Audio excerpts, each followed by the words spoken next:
باللہ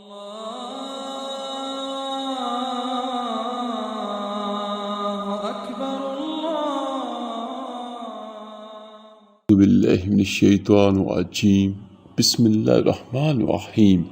حضرت انس رضی اللہ تعالیٰ عنہ بیان کرتے ہیں، جس کا مفہوم کچھ یوں ہے۔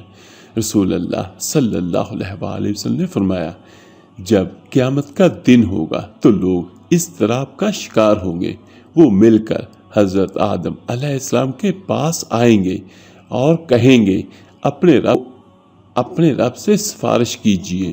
وہ کہیں گے، میں اس کا اہل نہیں ہوں، لیکن تم ابراہیم علیہ السلام کے پاس جاؤ، کیونکہ وہ اللہ کے خلیل ہیں۔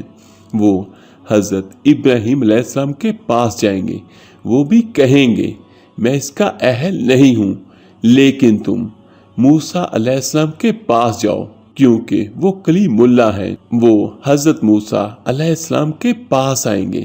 وہ بھی یہی کہیں گے، میں اس کا اہل نہیں ہوں، لیکن تم عیسیٰ علیہ السلام کے پاس جاؤ، کیونکہ وہ اللہ کی روح اور اس کا کلمہ ہے۔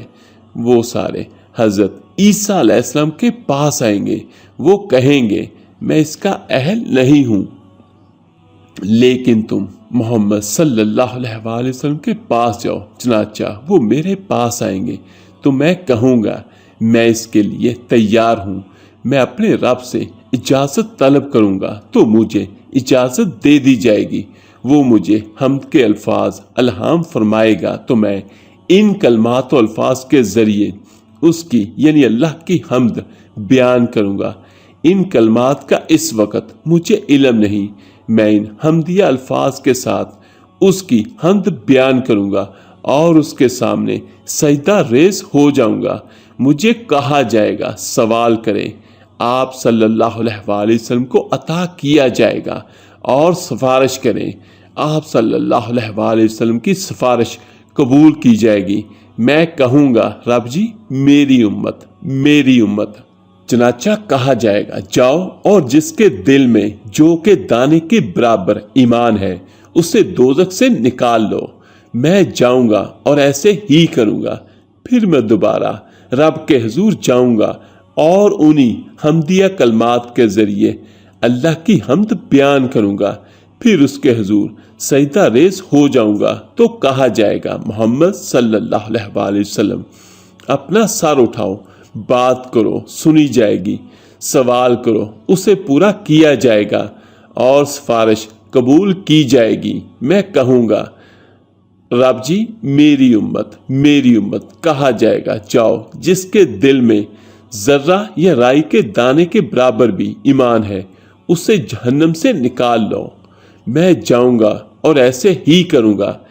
پھر میں تیسری مرتبہ لوٹوں گا اور ان حمدیہ کلمات کے ذریعے اللہ کی حمد بیان کروں گا۔ پھر اس کے حضور سجدہ ریز ہو جاؤں گا تو کہا جائے گا، محمد صلی اللہ علیہ وآلہ وسلم اپنا سر اٹھائیں، بات کریں، سنی جائے گی، سوال کریں، اسے پورا کیا جائے گا، اور سفارش کریں، اسے قبول کیا جائے گا۔ میں کہوں گا، رب جی میری امت، میری امت۔ کہا جائے گا، جاؤ اور جس کے دل میں رائی کے دانے سے بھی ادنا ترین ایمان ہے اسے بھی جہنم کی آگ سے نکال لو۔ میں جاؤں گا اور ایسے ہی کروں گا۔ پھر میں چوتھی مرتبہ لوٹوں گا اور ان حمدیہ کلمات کے ذریعے اس کی حمد بیان کروں گا۔ پھر اس کے حضور سجدہ ریز ہو جاؤں گا تو کہا جائے گا، محمد صلی اللہ علیہ وآلہ وسلم اپنا سر اٹھائیں، بات کریں، سنی جائے گی، مانگیں، عطا کیا جائے گا، اور سفارش کریں، آپ کی سفارش قبول کی جائے گی۔ میں کہوں گا، رب جی مجھے اس شخص کے بارے میں اجازت دے دیں کہ جس نے لا الہ الا اللہ کہا ہو اور میں اسے جہنم سے نکال لاؤں۔ فرمایا، اس کا آپ کو حق حاصل نہیں، لیکن میری عزت، میرے جلال، میری کبریائی اور میری عظمت کی قسم، جس شخص نے لا الہ الا اللہ کہا ہوگا میں اسے اس جہنم سے ضرور نکالوں گا۔ یہ آج والی ویڈیو ان بھائیوں بہنوں کے لیے ہے نہ قرآن پڑھتے ہیں، نہ اللہ کی نماز پڑھتے ہیں، نہ اللہ کے دین کا کوئی بھی کام کرتے ہیں، میرے عزیز بھائیو لا الہ الا اللہ بہت بڑی نعمت ہے، لیکن یہ دیکھیں کہ وہ سب سے آخر میں نکلیں گے۔ میرے عزیز بھائیو، جس کے دل میں ایمان ہوگا، ایمان کیسے ہوگا؟ جو اللہ کی محبت کو حاصل کرے گا، جو لوگوں کے کام آئے گا، جو نمازیں پڑھے، دین اسلام پر چلے، جو احکام میرے آقا کریم صلی اللہ علیہ وآلہ وسلم نے دیے ہیں انہیں پورا کرے، تو انشاءاللہ تعالی وہ سیدھا جنت میں جائے گا۔ آخر میں دعا ہے اللہ پاک ہم سب کو اپنی رحمت سے جنت الفردوس میں جگہ عطا فرمائے ہی ہوگی۔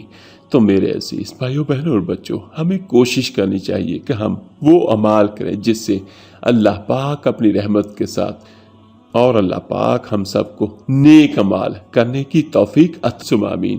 اللہ حافظ۔